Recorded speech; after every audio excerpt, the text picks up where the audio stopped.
आज ये मेरा दिल भी तुम्हारा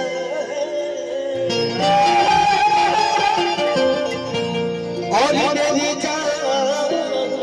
भी तुम्हारी।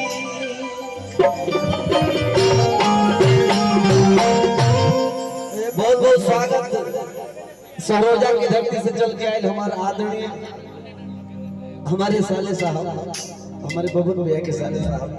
बड़े नेताजी आदरणीय उदय नारायण भैया, हृदय से बंधन प्रणाम करता नहीं। आपका आशीर्वाद प्यार स्नेह मिलत रहेला, कुर्सा बंधन प्रणाम करता नहीं। यही मैंने 1 रुपया और दे देती तो शुभ मानल जाला,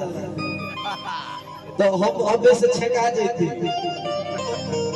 कुर्सा बंधन प्रणाम करता नहीं।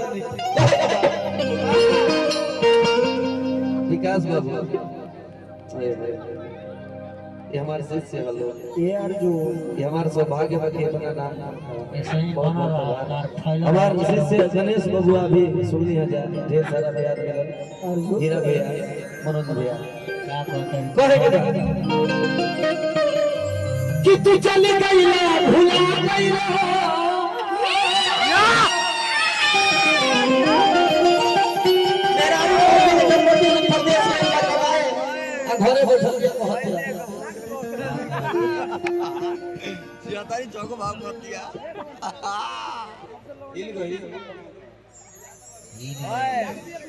ए बा एंग नहीं विकास तक से हिल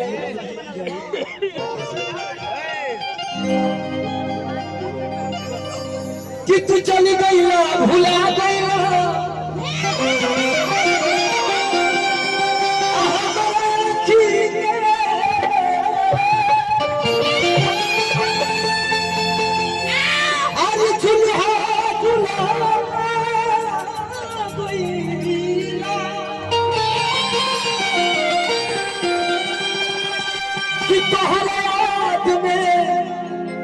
अरे सुख के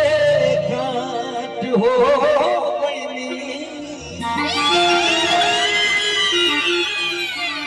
अरे तू जा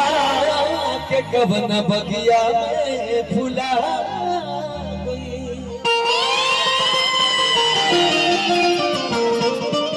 आज ये गीत के लिखले बा ये समय